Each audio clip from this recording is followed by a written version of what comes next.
17वीं लोकसभा जिस तरह से अपनी उपलब्धियों के लिए याद किया जाएगा, उसी तरह से कुछ युवाओं की जो चर्चा थी और जो विचार थे उसके लिए भी याद किया जाएगा। और ऐसे ही दो युवा सांसद हमारे साथ हैं जो अपने अनुभव साझा कर रहे हैं। वास्तव में ये एक भावुक पल भी है जब वो 17वीं लोकसभा से विदा लेकर एक नए संकल्प के साथ 18वीं लोकसभा में जा रहे हैं।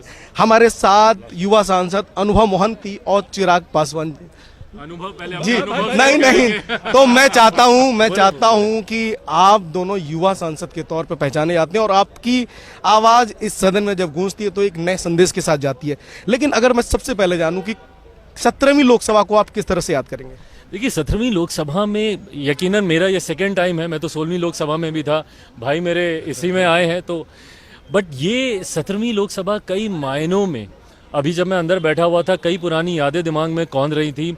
संसदीय कार्य की नई ऊंचाइयों तक ये 17वीं लोकसभा लेकर गई है। कई दशकों से लंबित पड़े ऐसे विधेयक जिसपे सिर्फ राजनीति होती गई, उसको हम लोगों ने पूरा किया। भले वो धारा 370 की बात हो, विमेन रिजर्वेशन बिल की बात हो, राम मंदिर के निर्माण को लेकर, उन तमाम कार्यों को हम लोगों ने हासिल किया। मैं कई उतार चढ़ाव से गुजरा। पापा की उंगली पकड़कर 17वीं लोकसभा में मैं आया था। इसी दौरान मैंने उनको भी खोया। कई राजनीतिक उतार चढ़ाव से मैं गुजरा, पर हाँ, हमेशा रहेगा, बिल्कुल रहेगा भाई। उन्हीं के आशीर्वाद से आज यहाँ तक पहुँचा हूँ। तो कई ऐसी चीज़ें थी जो आपको भावुक भी करती हैं, बट यही चीज़ें आपको शक्ति भी देती हैं, ऊर्जा भी देती हैं। और इस उम्मीद के साथ कि 18वीं लोकसभा में और नई मजबूती के साथ हम लोग आएंगे। यहाँ से आज हम लोग विदा ले रहे हैं। अच्छा अनुभव, आपका कैसा अनुभव है? जिस तरह से चिराग ने ओपनिंग में कहा कि पहले अनुभव से लेते हैं, लेकिन आपका कैसा अनुभव रहा और मोदी सरकार की जिस तरह की उपलब्धियां हैं उसको आप कैसे देख रहे हैं? जी, जैसे कि चिराग जी ने भी कहा कि सच में और सही मायने में 17वीं लोकसभा हम सबके लिए बहुत ऐतिहासिक रहा है। पूरे देश के लिए, पूरे हिंदुस्तान के लिए ऐतिहासिक रहा है।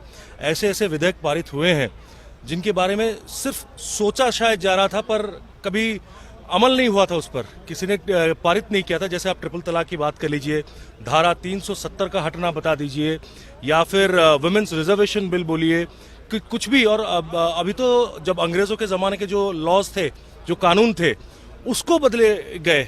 ये आज़ादी का जो अमृत महोत्सव का जो हम त्यौहार मना रहे हैं, वो सही मायने में पार्लियामेंट 17वीं लोकसभा उसका विटनेस हुआ है और हम सबको वो मौका मिला है। और उससे भी अच्छी बात यह है, जो 17वीं लोकसभा का अंश बने हैं वो दोनों सदनों में बैठने का मौका उनको मिला है। मतलब पुराने अभी जो कॉन्स्टिट्यूशन हाउस जिसको हम बोलते हैं, संविधान सदन, उसमें भी बैठे हैं और नए सदन में भी बैठे हैं।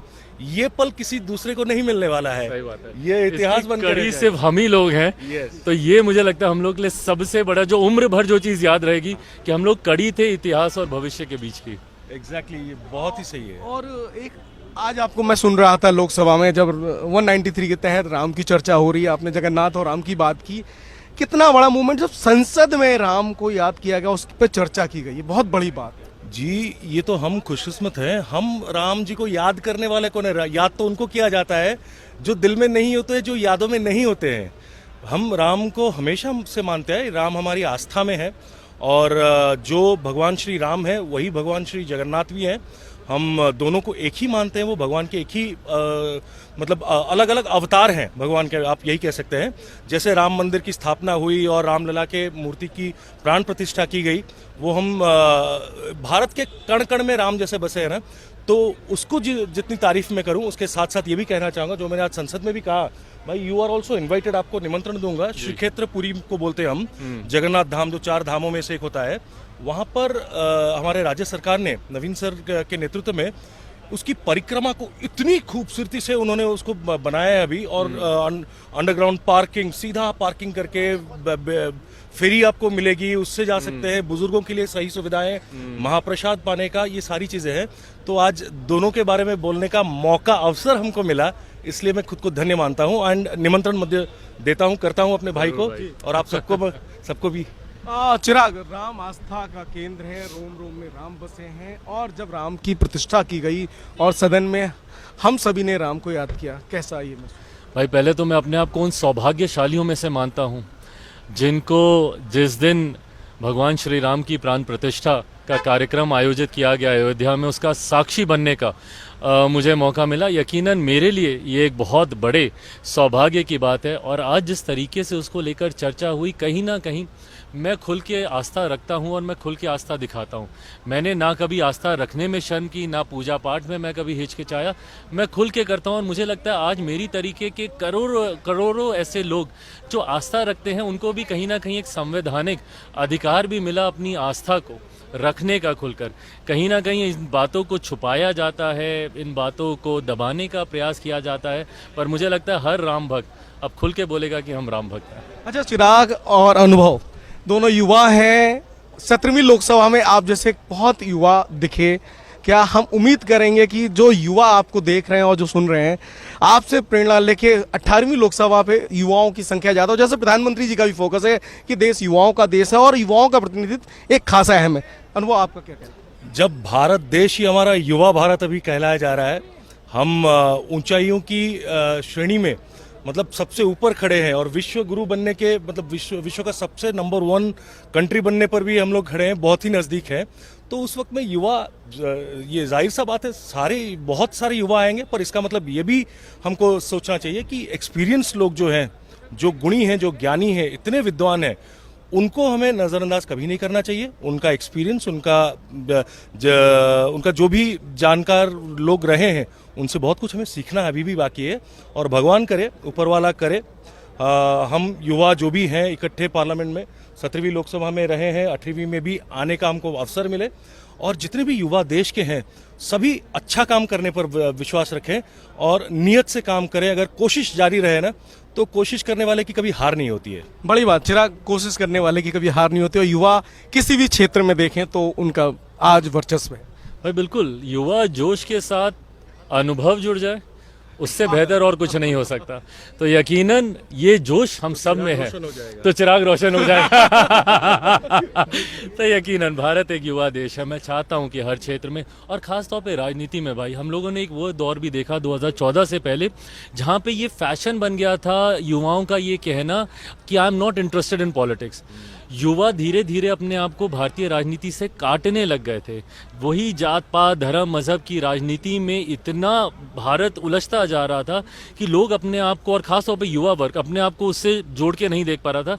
ये बदलाव मेरे प्रधानमंत्री लेकर आए, ये मैं मानता हूँ। 2014 के बाद जिस तरीके से भागीदारी युवाओं की बढ़ी है, ये लंबे समय तक ऐसे ही चले, ये मैं उम्मीद रखता हूँ। एक अंतिम सवाल दोनों से, दोनों युवा हैं, कई मुद्दों पर खुल के बात की है। 17वीं लोकसभा में प्रधानमंत्री नरेंद्र मोदी की सरकार ने जिस तरह से ऐतिहासिक कार्य किया, सदन में उसकी चर्चा हुई, और आज हर भारतवासी को पता है कि किस तरह काम हुए। जिस विजन के साथ प्रधानमंत्री जी ने कहा कि नए संकल्पों के साथ 18वीं लोकसभा में है, तो ऐसे बहुत सारे संकल्प आप दोनों ने भी किए होंगे। तो हम उम्मीद करते हैं कि 18वीं जो लोकसभा होगी उसमें उन संकल्पों को पूरा करने का आपको मौका मिलेगा। एकदम ज़रूर, और मैं ये कभी नहीं कहूँगा, और मुझे लगता है कि चिराग भाई भी वही बोलेंगे, जो कि हम कई सारे उम्मीद, कई सारे सपनों को लेकर आते हैं यहाँ पे, लोगों के बात को यहाँ उठाने और उनकी बातों को सच में परिवर्तन करने आते हैं। कई होते हैं, कहीं रह भी जाते हैं, कई कारणों की वजह से, जैसे कोविड बोल दीजिए या डिसरप्शंस इन हाउस के बारे में बता दीजिए। ये सारी चीज़ें दिक्कत दिल को देती है, ठेस पहुँचाती है, पर उसका प्रोडक्टिविटी भी बहुत हाई हुआ है हमारा, 97%। पर आगे कैसे वो 100% रहे, इसके लिए काम करेंगे, और जो सपने, जो काम अधूरे रह गए हैं, उसको ज़रूर पूरा करने की कोशिश करेंगे। चिराग भाई बिल्कुल, मेरा भी एक संकल्प है, और मेरा एक लंबे समय से एक संकल्प रहा है। मैंने 2014 में भी 16वीं लोकसभा में भी इस विषय को उठाया, 17वीं में भी मैंने इस विषय को उठाया। मैं चाहता हूं, जैसा आपने भी जिक्र किया, भारत एक युवा देश है। मैं चाहता हूं कि भारत में एक युवा आयोग का भी गठन हो, एक राष्ट्रीय युवा आयोग बने, एक नेशनल यूथ कमीशन। देश में हमारे महिला आयोग है, अल्पसंख्यक आयोग है, अनुसूचित जाति जनजाति आयोग है, बाल आयोग है, पर देश की एक सबसे बड़ी आबादी, जिसको मेरे प्रधानमंत्री एक जाति भी मानते हैं, वो नहीं जात पात में बांट कर देखते, युवा है, महिला है। ऐसे में मैं चाहता हूं कि उन युवाओं को अपना एक आयोग मिले, एक ऐसी नोडल एजेंसी हो जहां पे युवा अपनी समस्याओं के साथ जाएं, समाधान लेकर आएं, और उनकी समस्या सिर्फ शिक्षा रोजगार से जुड़ी हुई नहीं। कई ऐसे युवा हैं जो खेलकूद में दिलचस्पी रखते हैं, जो कला के क्षेत्र में दिलचस्पी रखते हैं। आईएएस आईपीएस ऑफिसर्स के लिए तो फिर भी रास्ते समझ में आते हैं कि कैसे जाना, पर उन लोगों को नहीं समझ में आता कि कैसे हम लोग आगे बढ़ें।